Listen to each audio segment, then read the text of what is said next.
tonight, a brewing war between the Trump White House and the FBI after President Trump's claims former President Obama wiretapped him, though he didn't offer any evidence. That's right. In an unprecedented move, FBI Director James Comey asked the Justice Department to publicly reject those claims.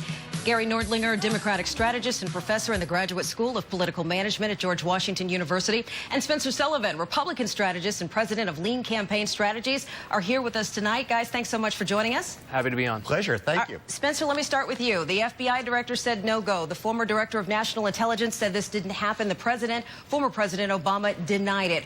What is your take on this? Democrats say, hey, this is just another way to divert away from the investigation into Russians meddling in the election. What's your take? Look, I think first off, we have to recognize, Director Comey as this unfortunate pawn. I think depending on the month of the year, the left or the right doesn't know whether to recognize him as a villain or a hero, right? So unfortunately, with Director Comey, he's back in the news, back in the public eye. These allegations, again, get back to Trump's base. Trump's talking to his base, and his base isn't the folks inside the Beltway. His Trump's base are outside the Beltway, and it puts the focus back on former President Obama and the election. It changes from the defensive posture that President Trump was in the past week. So we're talking again about the election and President Obama, and although President Obama wasn't on the ballot, his policies clearly were, and a lot of these blue-collar folks that were Trump's base felt left behind by these policies. Gary, so let's bring you in on this conversation because we had the statement. It was rather extraordinary. President Obama many times blamed George W. Bush for one thing or another. This is a whole different plateau. Well, what I don't get is how it helps Trump. He gave a great speech to the Congress that was watched by 48 million people. A reputable polling firm thought that 76% of the people that watched that speech had a favorable reaction. So why is he constantly stopping his momentum? It seems like every time he builds up some momentum, he says something like this. It just distracts from it.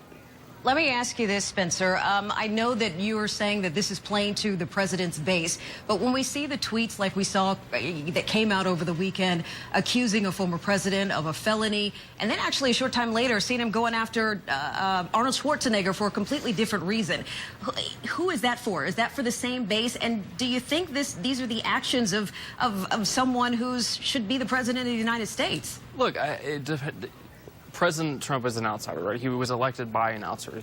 The electorate voted him because he was against the status quo. So the fact that he's governing in a new, different way, it shouldn't be a surprise. Every president since FDR, even before then, has communicated in different ways. But FDR had the fireside chats. President Trump had his tweets as president specifically hold weight more than anybody else in the United States, and it plays out to people around the country, and they're also looking at us from that. I would argue that that FDR's fireside chats hold weight. I would argue that former President Obama's YouTube addresses would hold that weight, and of course President Trump's Twitter holds that weight, and maybe the future president would.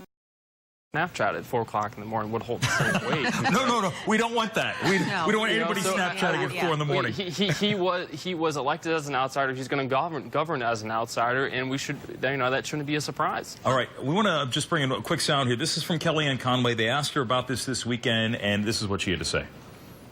The president's entire point is that the people deserve to know. So why not include in the existing investigations into Russia this aspect, that whether or not this actually happened? The other thing that's going on here is we have this double standard for anonymous sources.